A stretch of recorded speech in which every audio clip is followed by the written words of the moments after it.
So in last video we have discussed what are the difference between leadership, management, what is the difference between leader, managers, etc. So next question we are going to deal is what are the determinants of OB, organization behavior and determinants എന്താണെന്ന്. Okay, so നമ്മൾ ഇതുവരെയുള്ള വീഡിയോസിൽ കുറേ questions discuss ചെയ്തു. നമ്മുടെ ഗ്രൂപ്പിൽ WhatsApp ഗ്രൂപ്പിൽ കിട്ടിയ ക്വസ്റ്റ്യൻസും ഒക്കെ അതിനകത്ത് ഡിസ്കസ് ചെയ്തിട്ടുണ്ട്. Okay, so it will be useful for all. So if anybody has haven't seen those, please go to the description box. അവിടെ നമ്മുടെ വാട്സപ്പ് ഗ്രൂപ്പിൻ്റെ ലിങ്ക് ഉണ്ട്, വേണമെങ്കിൽ നിങ്ങൾക്ക് അതിനകത്ത് ജോയിൻ ചെയ്ത് ഡൗട്ട്സുള്ള ക്വസ്റ്റ്യൻസ് ചോദിക്കാം. അതുപോലെ അതിൻ്റെ താഴെ പ്ലേലിസ്റ്റ് ഉണ്ടാവും. അപ്പോൾ പ്ലേലിസ്റ്റിൽ കയറുകയാണെങ്കിൽ നിങ്ങൾക്ക് ഫുൾ വീഡിയോസ് കാണാൻ പറ്റും. Okay, so please see that videos and it will be useful. Okay, so now we are moving to the next question. So this is a question given in the ഗ്രൂപ്പിലും അതുപോലെ WhatsApp ചാറ്റിലും ഒക്കെ കിട്ടിയതാണ്. Important ആയിട്ടൊരു question ആണ്. So what are the determinants of OB?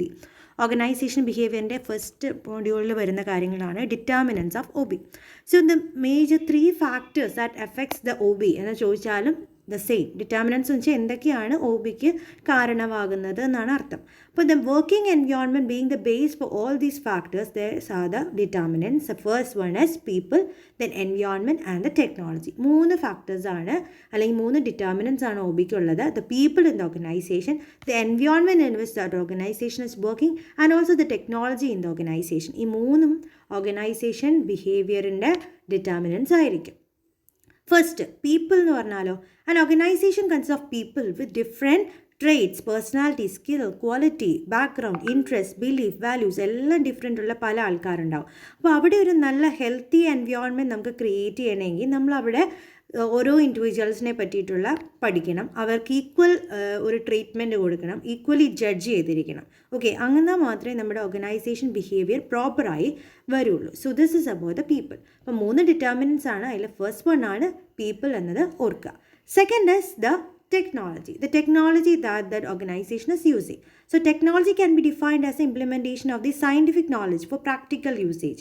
ഇപ്പം ചിലപ്പോൾ ഒരു മാനിനെ വർക്ക് ചെയ്യാൻ വേണ്ടിയിട്ടുള്ള ഈസിയർ വേസ് പ്രൊവൈഡ് ചെയ്യുന്ന ഏതാ ടെക്നോളജിയാണ്. ഇപ്പോൾ കമ്പ്യൂട്ടറാണ് മാനിന് ഹെൽപ്പ് ചെയ്യുന്നത് അല്ലേ. ഇപ്പം എന്തും നമ്മൾ സിസ്റ്റമൈസ്ഡ് ആണ്. ഇപ്പം പണ്ടൊക്കെ കാൽക്കുലേഷനിലെല്ലാം നമ്മൾ സ്വയമേ ചെയ്തിരുന്നത് ഇപ്പോൾ നമുക്ക് കാൽക്കുലേറ്റേഴ്സോ ഫോൺസോ സിസ്റ്റം ഒക്കെയാണ് ജനറേറ്റ് ചെയ്ത് തരുന്നത്. അപ്പം ഒരു ടാസ്ക് അല്ലെങ്കിൽ ഏതെങ്കിലും വർക്ക് പ്രോപ്പർലി മുന്നോട്ട് കൊണ്ടുപോകാൻ വേണ്ടിയിട്ട് കറക്റ്റ് ഡയറക്ഷനിൽ കൊണ്ടുപോകാൻ വേണ്ടി നമ്മൾ സഹായിക്കുന്ന ടെക്നോളജിയാണ്. അപ്പോൾ ഈ ടെക്നോളജിക്ക് അനുസരിച്ചും ഓർഗനൈസേഷനിൽ പല പല വ്യത്യാസങ്ങൾ വരുന്നുണ്ട്.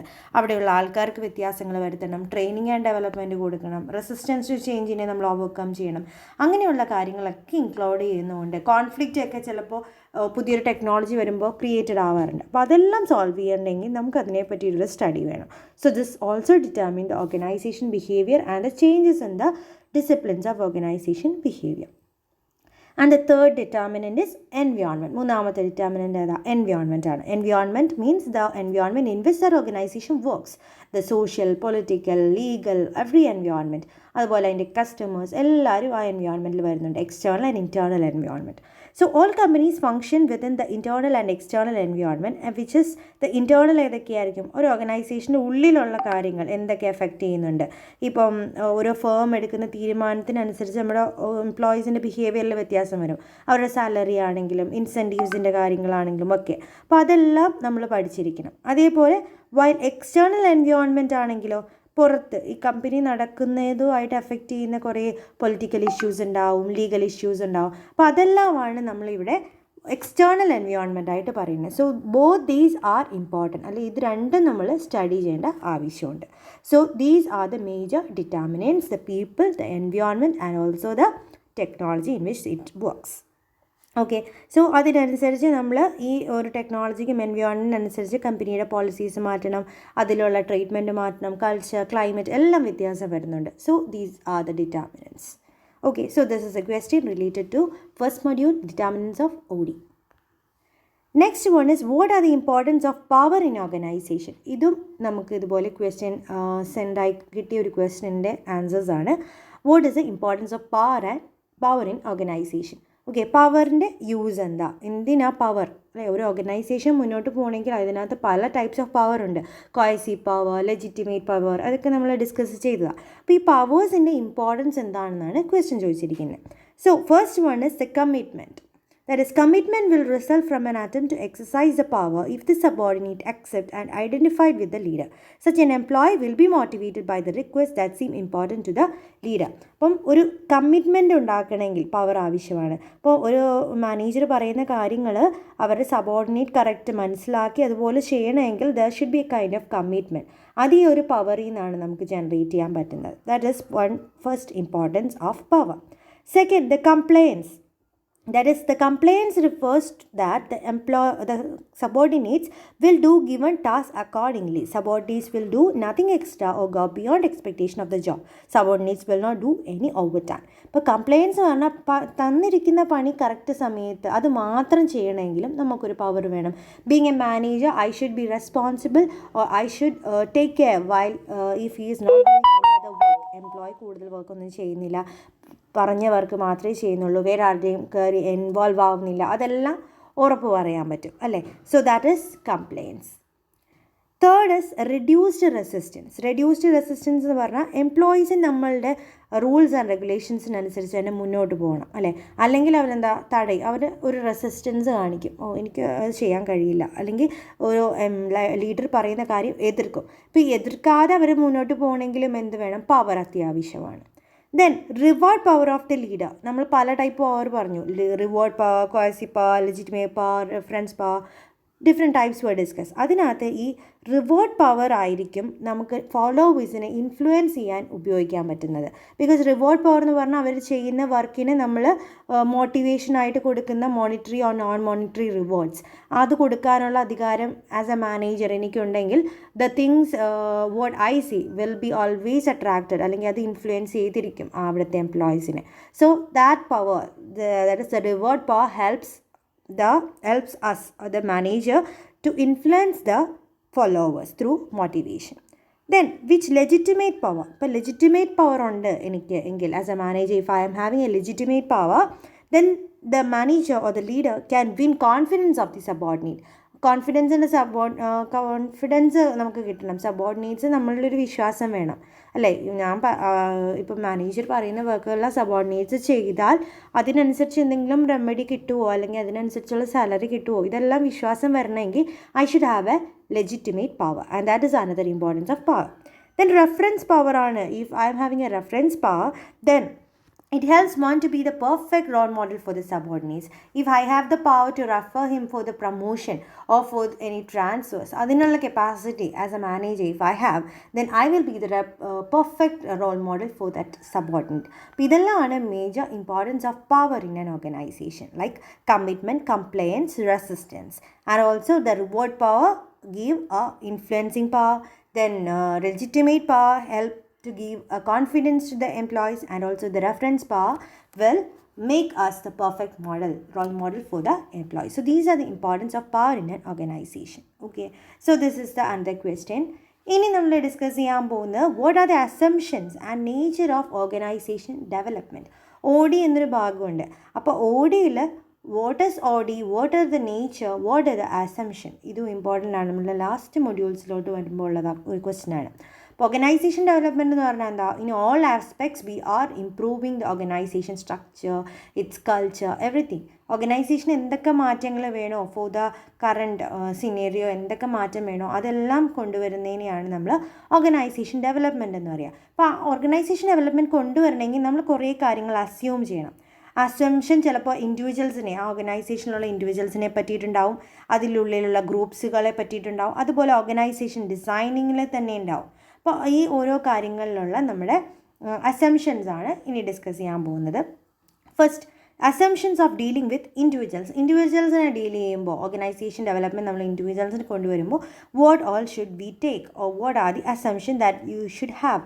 The first is most individual have drives towards personal growth and development. എല്ലാ ഇൻഡിവിജ്വൽസിനും എന്താ, അവരുടെ പേഴ്സണൽ ഗ്രോത്ത്, ഡെവലപ്മെൻറ്റ്, ഇതാണ് അവരുടെ എയിം അല്ലേ. ഏതൊരാൾ ഒരു ജോലിക്ക് കയറുന്നത് അവർക്കൊരു പേഴ്സണൽ ഗ്രോത്ത് ഉണ്ടാകുക എന്നതാണ്. അപ്പോൾ നമ്മൾ ആസ് ആൻ ഓർഗനൈസേഷൻ അവർ development should be in a way that it would support them to be the good growth and development. അവർക്കൊരു ഗ്രോത്തും ഡെവലപ്മെൻറ്റും ഉണ്ടാകുന്ന രീതിയിലുള്ള ഡെവലപ്മെൻറ്റേ നമ്മൾ ഓർഗനൈസേഷനിൽ കൊണ്ടുവരാൻ പാടുള്ളൂ. That is the first assumption. Second, most people decide to making capable of making a greater contribution to attain the organization goals than most organizational environment permits. The implication of this assumption is that people are experts and the organization must remove obstacles and barriers and reward success. അപ്പോൾ ഇതിൽ നമുക്ക് വേറൊരു കാര്യം ചിന്തിക്കേണ്ടതെന്ന് വെച്ചാൽ organisation എപ്പോഴും വിചാരിക്കേണ്ട ഒരു assumption ഇതായിരിക്കണം, പീപ്പിൾ ആർ എക്സ്പേർട്സ്. നമ്മളെടുത്തിരിക്കുന്ന ആൾക്കാർ അല്ലെങ്കിൽ നമ്മൾ റിക്രൂട്ട് ചെയ്തിരിക്കുന്ന employees R perfect, the R perfect for the job എന്നൊരു കൺസെപ്റ്റ് വെച്ചിട്ടായിരിക്കണം നമ്മൾ ഓർഗനൈസേഷൻ ഡെവലപ്പ് കൊണ്ടുവരേണ്ടത്. അല്ലെങ്കിൽ ഓർഗനൈസേഷന് ഉണ്ടാകുന്ന പല പല ബുദ്ധിമുട്ടുകളും അല്ലെങ്കിൽ അതിലെ ഓരോ ഹേർഡിൽസ് എല്ലാം അത് അവിടുത്തെ പീപ്പിളിനെ എഫക്റ്റ് ചെയ്യും. So we should take them as a expert. അവർ എക്സ്പേർട്സ് ആണെന്ന് കണ്ട് മാത്രം നമ്മൾ ഒരു അസംഷൻ ഒരു ഓഡി കൊണ്ടുപോവുക. That is assumption related to the people in the organisation. Second is assumptions of dealing groups. നമ്മുടെ ഓർഗനൈസേഷനിൽ പല പല ഗ്രൂപ്പ്സ് ഉണ്ടാവും, ഫോർമൽ ഇൻഫോർമൽ അങ്ങനെ പല ഗ്രൂപ്പ്സ് ഉണ്ടാവും. അപ്പോൾ ഈ ഗ്രൂപ്പ്സുകളെ പറ്റിയിട്ടുള്ള അസംഷൻസ് എന്തൊക്കെ വേണം? സോ ദ ടീം വർക്ക്സ് എന്ന് പറയും, അല്ലെങ്കിൽ ഗ്രൂപ്പ്സ് എന്ന് പറഞ്ഞാൽ the most psychological relevant reference groups for more people are the work groups, and the work group greatly influence the feeling of satisfaction and competence. So the individual goals should be integrated with the group goals. അപ്പം ഈ ഒരു കൺസെപ്റ്റിൽ നമ്മൾ ചെയ്യേണ്ടത്, ഒരു ഇൻഡിവിജ്വലിന് ഗ്രൂപ്പിൽ നിൽക്കുമ്പോൾ പല രീതിയിലുള്ള കംഫർട്ട് ഫീൽ ചെയ്യും, ഒരു സേഫ്റ്റി, ഒരു യൂണിറ്റി എല്ലാം ഫീൽ ചെയ്യും. അതുകൊണ്ട് തന്നെ അവർ കൂടുതൽ ഫോക്കസ് ചെയ്യുന്ന ഇൻഡിവിജ്വൽ ഗോൾസിനേക്കാളും ഗ്രൂപ്പ് ഗോൾസ് ആയിരിക്കും. അതുതന്നെയായിരിക്കണം നമ്മുടെ ഓർഗനൈസേഷൻ്റെയും ഒരു എയിം. ഗ്രൂപ്പ് ഗോൾസിന് കൂടുതൽ ഇമ്പോർട്ടൻസ് കൊടുക്കുന്ന രീതിയിലായിരിക്കണം അവർ ഓർഗനൈസേഷൻ ഡെവലപ്മെൻറ്റ് കൊണ്ടുവരാൻ. That is the first thing. Second, most people interact co-operatively with at least one small reference group. At least ഒരു ചെറിയ റെഫറൻസ് ഗ്രൂപ്പിലെങ്കിലും ഓരോ മെമ്പേഴ്സ് ഉണ്ടാകും എന്നൊരു വിശ്വാസം നമുക്ക് വേണം. ഒരാൾക്കാരും ഒറ്റയ്ക്കല്ല, ആരെങ്കിലും ഒക്കെ ആയിട്ട് അല്ലെങ്കിൽ ചെറിയൊരു ഗ്രൂപ്പിലെങ്കിലും അവർ മെമ്പേഴ്സാണ് എന്നൊരു ഒരു assumption നമുക്കുണ്ടായിരിക്കണം. Then the work groups are the best way to satisfy the social and economic needs at work. That is also another assumption that we should have. So ഓരോ സോഷ്യൽ ഗ്രൂപ്പും ആണ് ആ ഒരു ഓർഗനൈസേഷനെ മുന്നോട്ട് കൊണ്ടുപോകുന്ന ഇമോഷണൽ ഒരു ഹോൾഡിങ്ങിനെ സഹായിക്കുന്നത് ഓരോ ഗ്രൂപ്പ്സ് ആണ് എന്നതും നമ്മൾ അസ്യൂം ചെയ്യണം. So these are the assumption related to the groups. So first is individual ഗോൾസിനേക്കാളും നമ്മൾ കൂടുതൽ വർക്ക് ഗോൾസിനെ കോൺസെൻട്രേറ്റ് ചെയ്യുന്ന പോലെ ആയിരിക്കണം ഓഡി. പിന്നെ എല്ലാ മെമ്പേഴ്സും അല്ലെങ്കിൽ എല്ലാ ആൾക്കാരും ഒരു ഗ്രൂപ്പ്, ഒരു സ്മോൾ റെഫറൻസ് ഗ്രൂപ്പിലെങ്കിലും മെമ്പറാണ് എന്നൊരു അസംഷൻ വേണം. അതേപോലെ വർക്ക് ഗ്രൂപ്പ്സ് ആണ് നമ്മളുടെ ഇമോഷണലി അറ്റാച്ച് ചെയ്യാൻ വേണ്ടിയിട്ടുള്ള ഒരു എലമെൻറ്റ് എന്നതും നമ്മൾ അസംഷനിൽ ഇൻക്ലൂഡ് ചെയ്യണം. പിന്നെ ഒരു അസംഷൻ വേണ്ടത് നമുക്ക് ഓർഗനൈസേഷൻ്റെ ഡിസൈനിങ്ങിനെ പറ്റിയിട്ടായിരിക്കും. So the traditional hierarchy forms of the organization are absolute. അല്ലേ, പണ്ടത്തെ ഒരു ഓർഗനൈസേഷൻ്റെ ഹൈറാർക്കി എന്ന് പറഞ്ഞ ഒട്ടും ഒരു യുക്തിക്കനുസരിച്ചൊന്നും അല്ല, ഇറ്റ് ഈസ് മെയ്ഡ്. പക്ഷേ ഇപ്പോൾ നമ്മളെന്താ പുതിയ ടെക്നോളജീസ് അല്ലെങ്കിൽ പുതിയ അതോറിറ്റി റെസ്പോൺസിബിലിറ്റീസ് എല്ലാമാണ് നമ്മൾ കൊടുക്കുന്നത്. കൂടുതൽ ഒരു കോമ്പറ്റീറ്റീവ് കൾച്ചർ ക്രിയേറ്റ് ചെയ്യുന്ന രീതിയിലാണ് നമ്മൾ ഒരു കോപ്പറേറ്റീവ് ആയിട്ടുള്ളൊരു ഓർഗനൈസേഷനാണ് എല്ലാവരും ശ്രമിക്കുന്നത്. അതിനകത്തൊരു മാനേജർ, സബോർഡിനേറ്റ്, ജൂനിയർ, സീനിയർ അങ്ങനെ ഒരു റിലേഷൻഷിപ്പ് നമ്മൾ മെയിൻറ്റെയിൻ ചെയ്യാറില്ല. Because it is not according to the modern കൺസെപ്റ്റിൽ എല്ലാവർക്കും ഈക്വൽ ഇമ്പോർട്ടൻസാണ്. ഓക്കെ, അതല്ലാതെ പണ്ടത്തെ ഹൈറാർക്കിയൽ കൺസെപ്റ്റ് എന്നുള്ള അസംഷൻ നമ്മൾ അവോയ്ഡ് ചെയ്യണം. Then an optimistic and developmental set of assumptions about people is likely to reap the rewards beneficial for both the organization and the members. Cooperation is more beneficial. അപ്പോൾ നമ്മൾ ഈ ഓർഗനൈസേഷനിൽ വേറെ നോക്കേണ്ടത് പീപ്പിളിനെ പറ്റിയിട്ടൊരു developmental set, ഒരു assumption നമുക്ക് വേണം. അവരെല്ലാം കോപ്പറേറ്റ് ചെയ്യുന്നതിനനുസരിച്ചാണ് നമ്മുടെ ഓർഗനൈസേഷൻ ഡെവലപ്മെൻറ്റ് എന്നത് ഒരു അസംഷനിൽ ഉണ്ടായിരിക്കണം. Then people are the important resource എന്ന്, അവർക്ക് പ്രോപ്പർ പ്രൊഡക്ടിവിറ്റിയും പ്രോഫിറ്റും കൂട്ടാൻ വേണ്ടി അവർക്കൊരു പ്രോപ്പർ കെയർ ആണ് കൊടുക്കേണ്ടത്. ആ ഒരു കോൺസെൻട്രേഷൻ നമുക്ക് വേണം. So these R major assumption related to organization development. Okay, the assumption related to the individuals, assumption related to the group, and also about the organization, designing the organization. ഇതേപോലെ what is the nature of organization development എന്ന് ചോദിക്കാം. എന്തൊക്കെ nature ആണ് OD കാണാറ്? OD is a systematic approach to the planned change. നമുക്കൊരു change നമ്മൾ already planned ആയിരിക്കും. This is a change that we need, അത് നമ്മൾ പ്ലാൻ ചെയ്യും. ആ പ്ലാനിനെ നമ്മൾ മുന്നോട്ട് ഒരു കറക്റ്റ് വേയിൽ, ഒരു സിസ്റ്റമാറ്റിക് വേ കൊണ്ടുപോകുന്നതിനെയാണ് OD എന്ന് പറയുക. So it is A structured style. നമ്മൾ ഓർഗനൈസേഷൻ പ്രശ്നങ്ങൾ എന്താണ്, അവിടെ എന്തൊക്കെ ഓപ്പർച്യൂണിറ്റീസ് എന്താണെന്ന് മനസ്സിലായി നമ്മൾ കറക്റ്റ് എക്സ്പെർട്ടൈസ് കൊടുത്ത് കൊണ്ടുപോകുന്ന ഒരു പ്രോസസ്സ്, ഒരു സ്റ്റൈൽ ഓഫ് മാനേജ്മെൻറ്റിനെയാണ് നമ്മൾ ഓർഗനൈസേഷൻ ഡെവലപ്മെൻറ്റ് എന്ന് പറയുക. So first we want to identify the problem, then we want to find the solution, and also we want to apply the expertise to the solution. Okay. Second, OD is grounded in solid research and theory. It involves the application of our knowledge of behavioral science to the challenge that organization face. ഓർഗനൈസേഷനിൽ പല പല പ്രശ്നങ്ങൾ face ചെയ്യുക. അപ്പോൾ അതിനെല്ലാം നമ്മളൊരു remedy എടുക്കുന്ന OD എന്നത് എപ്പോഴും ഒരു ബിഹേവിയറൽ സയൻസിനെ കോൺസെൻട്രേറ്റ് ചെയ്തിട്ടായിരിക്കണം. ദാറ്റ് ഇസ് ഹ്യൂമനിസ്റ്റിക് അപ്രോച്ചിലായിരിക്കണം നമ്മൾ ഏതൊരു പ്രോബ്ലത്തിനെയും, ഓർഗനൈസേഷൻ ഫേസ് ചെയ്യുന്ന ഏതൊരു പ്രോബ്ലത്തിനെയും ഹാൻഡിൽ ചെയ്യാൻ. അതിലൊരു മെഷീൻ കൺസെപ്റ്റിനേക്കാളും ഹ്യൂമനിസ്റ്റിക് അപ്രോച്ചിൽ നമ്മൾ ചെയ്യണം. That is another nature of OD.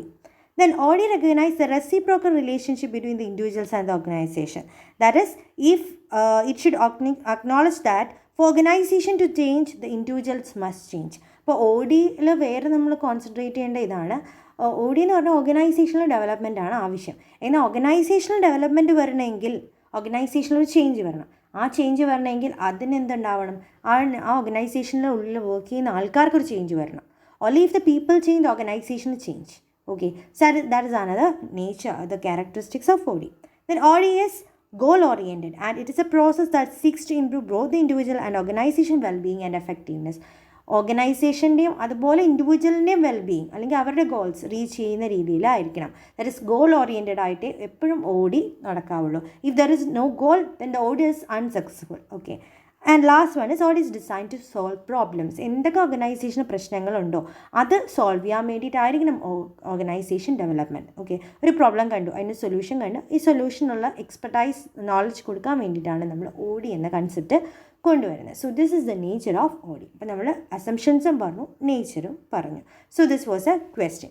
So we were been discussing what are the assumptions and nature of OD.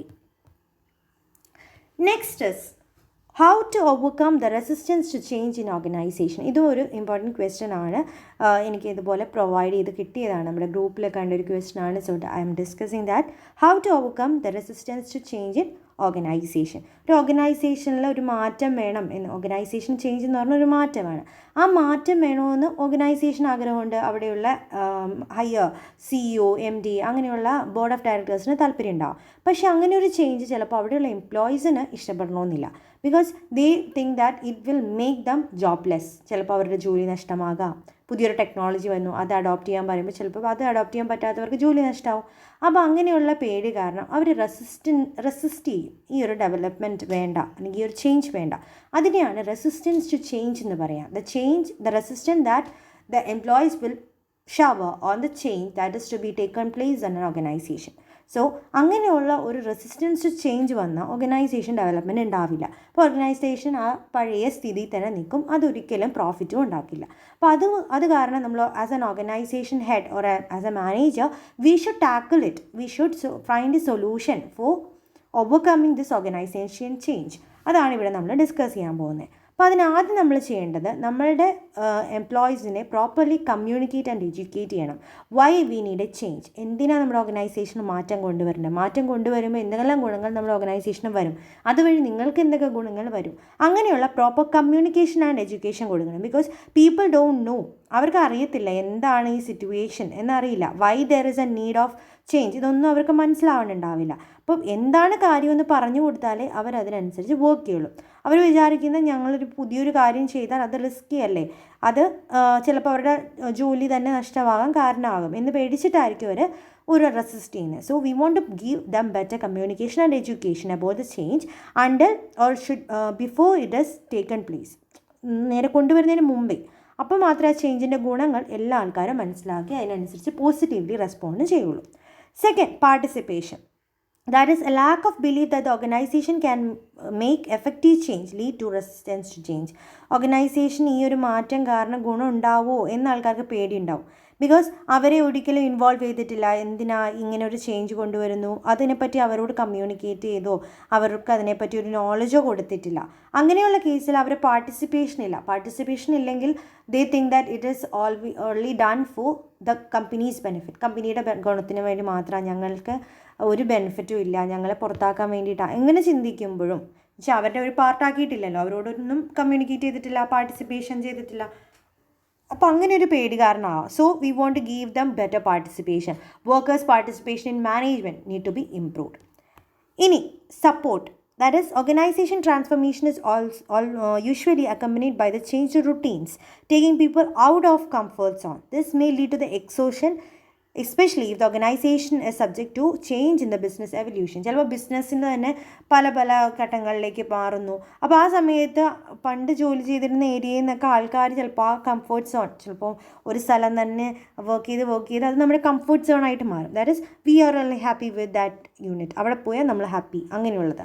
അപ്പോൾ അങ്ങനെ ഒരു സിറ്റുവേഷനിൽ നിന്ന് മാറ്റുന്നതിനെ പറ്റി പേടിയുണ്ടാവാം. ഓക്കെ, ആ സമയത്ത് ഞാൻ എങ്ങനെ കോണ്ടാക്ട് ചെയ്യും, എൻ്റെ കൊലീഗ്സിനെ നഷ്ടമാകും, എക്സ്ട്രാ സ്കിൽസ് ആവശ്യം വരുന്നു, അങ്ങനെയുള്ള കുറേ മെൻ്റൽ സ്ട്രെസ്സ് എംപ്ലോയീസ് ഫേസ് ചെയ്യും. ആ സമയത്ത് ഈ ഒരു സപ്പോർട്ട്, നമ്മളൊരു നല്ല സപ്പോർട്ട് കൊടുക്കുക. As a manager we want to give better support. HR managers ആയിരിക്കും അത് കൂടുതലും ചെയ്യുക. അപ്പോൾ സപ്പോർട്ട് പ്രൊവൈഡ് ചെയ്ത് നമുക്ക് ഇങ്ങനെ ഒരു ചേഞ്ചിനെ ഓവർകം ചെയ്യാൻ പറ്റും. അഡ്വക്കേറ്റ് എങ്ങനെ നല്ല ടൈം കൺസ്യൂമിങ് ആയിരിക്കും നമ്മൾ സപ്പോർട്ടിങ് ആക്ടിവിറ്റീസ് ചെയ്യുമ്പോൾ, അതിനനുസരിച്ചുള്ള ട്രെയിൻഡ് HR പേഴ്സണൽസിൻ്റെ ആവശ്യം വരും. പക്ഷേ അങ്ങനെ ചെയ്യുകയാണെങ്കിൽ നമ്മുടെ ഓർഗനൈസേഷണൽ റെസിസ്റ്റൻസ് ടു ചേഞ്ച് നമുക്ക് അവോയ്ഡ് ചെയ്യാൻ പറ്റും. പിന്നെ agreement, that is resistance to change is also precipitated when people feel they are negatively affected by its consequence. ഇപ്പം ഈ ഒരു ചേഞ്ച് വരുമ്പോൾ എനിക്ക് ജോലി നഷ്ടമാകും, അല്ലെങ്കിൽ എല്ലാം നെഗറ്റീവ് ട്രെൻഡിൽ ആൾക്കാർ എടുക്കുമ്പോഴാണ് പേടി, അതുകൊണ്ടാണ് അവർ റെസിസ്റ്റ് ചെയ്യുന്നത്. അപ്പോൾ ആ ഒരു സമയത്ത് നമ്മൾ അവർക്ക് പറഞ്ഞു കൊടുക്കുന്നത്, ഇങ്ങനെ വരുമ്പോൾ ഓർഗനൈസേഷൻ ഡെവലപ്മെൻറ്റ് വരുമ്പോൾ അതിനനുസരിച്ച് ഇൻസെൻറ്റീവ്സ് നിങ്ങൾക്ക് പ്രൊവൈഡ് ചെയ്യും, എക്സ്ട്രാ പേ കിട്ടും, എക്സ്ട്രാ ബെനിഫിറ്റ്സ് കിട്ടും, നിങ്ങൾക്ക് കരിയർ ഓപ്ഷൻസ് കൂടും, അങ്ങനെയുള്ള കാര്യങ്ങളെല്ലാം അവരുമായിട്ട് അഗ്രിമെൻറ്റ് ചെയ്യുകയാണെങ്കിൽ then it will be beneficial. Next is co-opting, that is, people become connected to the way that things have always been done. They are often strong emotional connection to the process and procedures that the employees may be at least partly responsible for developing. So one strategy is to co-opt those who may be most resistant to change into central roles in the implementation of the change initiative. This can gain the support of would-be resistors relatively cheap, though it does come with a caveat placing people who are deemed to be resistant to change in such positions. ഇപ്പോൾ കോപ്റ്റിംഗ് എന്ന് പറഞ്ഞാൽ ചില ആൾക്കാർക്കായിരിക്കും കൂടുതൽ effect ചെയ്യുന്നത് ഇങ്ങനെയുള്ള changes. അവരെ ആയിരിക്കും നമ്മൾ ആദ്യം അടുപ്പിക്കേണ്ടത്. നമ്മൾ ഈ ചേഞ്ച് എന്താണെന്ന് മനസ്സിലാക്കി അവരെ ആയിരിക്കണം ആദ്യം അടുപ്പിക്കേണ്ടത്. പിന്നെ കൊയേഷൻ ഒരു വേ ആണ്. കൊയേഷൻ മീൻസ് നമ്മൾ നിർബന്ധപൂർവ്വം അവരെ ഈ ചേഞ്ചിലേക്ക് കൊണ്ടുവരാം. But it is not so good in an organization. എത്ര കൊയേഷനിൽ നമ്മളൊരാളെ ഒരു വർക്ക് ചെയ്യിപ്പിച്ചാൽ it will not be as much predicted, നമ്മുടെ പ്രൊഡക്ടിവിറ്റി അത്രയും കൂടത്തില്ല. പക്ഷേ നമുക്ക് കൊയേഷനിലൂടെയും ഇത് ചെയ്യാം. പുതിയ സ്കില്ല് പഠിച്ചിട്ടില്ലെങ്കിൽ, ഈ ഒരു സ്കില്ല് നിങ്ങൾ പഠിച്ചില്ലെങ്കിൽ നിങ്ങൾ ഡിമോട്ട് ചെയ്യുന്നു, നിങ്ങളെ ഡിമോഷൻ ചെയ്യാം, അല്ലെങ്കിൽ നിങ്ങളെ ഡിസ്മിസ് ചെയ്യാം എന്ന് പേടിപ്പിക്കാം. അതൊരു കൊയേഷനാണ്. ഫിസിക്കൽ ഓരോ മെൻ്റൽ കൊയേഷൻസ് കൊടുക്കുക, അതിലൂടെയും നമുക്ക് ചേഞ്ച് കൊണ്ടുവരാൻ പറ്റും. So these are the ways in which we can overcome the resistance to change in an organization, like communication and education, participation, then support, agreement, co-opting and coercion. Okay, so ഇത്രയാണ് നമ്മൾ ഇന്നിപ്പോൾ discuss ചെയ്ത videos. So first നമ്മൾ നോക്കിയത് what are the determinants of OB, that is people, environment and technology we have explained. Then the importance of power, പല types of power നമ്മൾ already discuss ചെയ്താണ്, അതിൻ്റെ ഇമ്പോർട്ടൻസ് പറഞ്ഞു.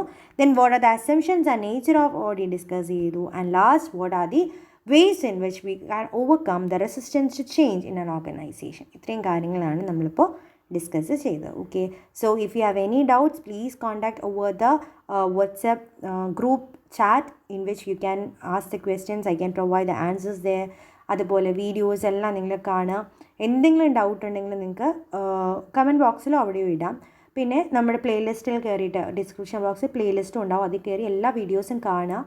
അതിനകത്ത് നിങ്ങൾക്ക് എല്ലാ ക്വസ്റ്റ്യൻസ് വിത്ത് ആൻസേഴ്സ് എക്സ്പ്ലെയിൻ ചെയ്യുന്നുണ്ട്, അപ്പോൾ അത് കണ്ടു നോക്കാൻ it will be beneficial. Okay, so thank you for listening. Please do subscribe the channel to get the latest updates of the videos. ഇന്നും നമ്മൾ 2-3 വീഡിയോസും കൂടെ ഇടാൻ ഞാൻ ശ്രമിക്കുന്നുണ്ട്. നാളെ രാവിലെയും കുറച്ച് ഇമ്പോർട്ടൻ്റ് ആയിട്ടുള്ള ഭാഗങ്ങൾ പറയാം, അപ്പോൾ നിങ്ങൾക്ക് യൂസ്ഫുൾ ആയിരിക്കും before exam. So thank you for listening and have A nice day.